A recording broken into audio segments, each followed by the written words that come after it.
Hi, within this lecture we're going to reformat our code on my network scanner in here. And what do I have to do, what do I want to do actually, is to take this IP range as an input from the user, also make all of this into functions so that our code will be much more prettier, much more neater. And I believe at this point you can do it on your own. Okay, you can take this as an input from terminal from the user. So you have to add a -i or -ip range in here. So I suggest you pause the video and get the same exact result in here with the supply of the IP range, of course. Now I turned down the window so it won't show up in here, but it really doesn't matter. I know my network scanner actually works. So pause the video and try to do it on your own. I hope you managed to get it. So let me do it one step at a time. So first I'm going to define a function called scanMyNetwork, and within this function I will just take everything in here and hit tab to run all of this code inside of my function. And of course I'm going to take IP as an input and supply it in here as PDST. Because why? Because we're going to take IP from the user as an input. So the scanMyNetwork will be my main function, but also I'm going to have to take the input from the user using the opt_parse or arc_parse module that we have used before. So I'm going to create another function for that. And remember, first we have to import the related library in here, which is opt_parse. And down here I'm going to create a new function called getUserInput, as we did before.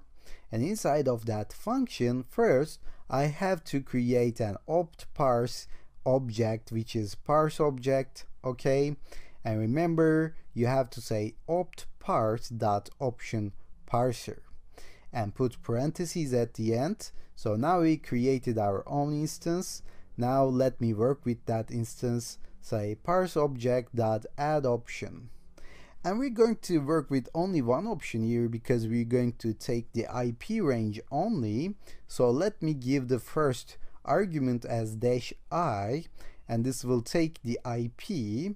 Of course you can say something like IP range with 2 dashes, okay, or IP address, whatever you want at this point.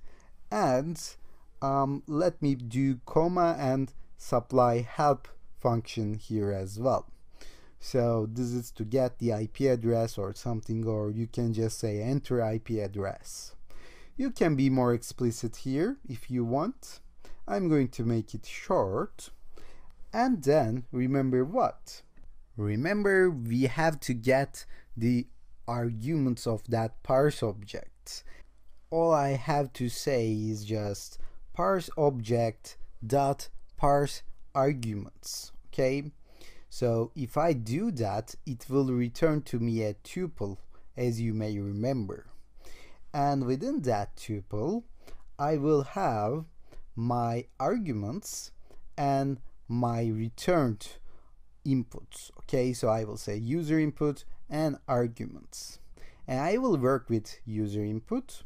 First we have to check if it exists. So we're going to say if user input is actually true, and in order to do that, remember we say if not, user input, and that I believe we forgot to specify the destination.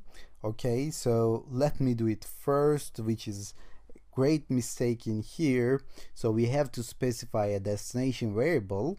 Okay, and let me call this like IP address or something, but let me do it with underscore in order not to confuse with this IP address in left here. Okay, so it's going to save this into IP address, so I can say IP underscore address in here.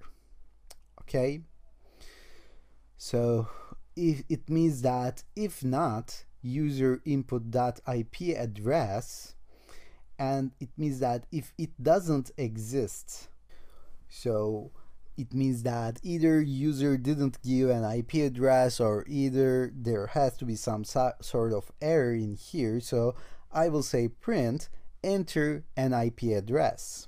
Okay, so of course you can do it with if user input dot IP address. It means that if it is true, then do this, else do this.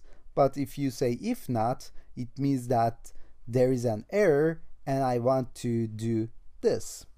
So this is an alternative way of what we have done in the previous section. So if there is an error, it will run this, and if there isn't any error, it will return this user input dot IP address.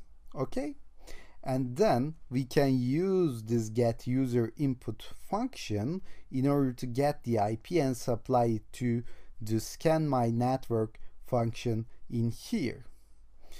So let me create a variable called user IP address in here. Okay, so user underscore IP underscore address.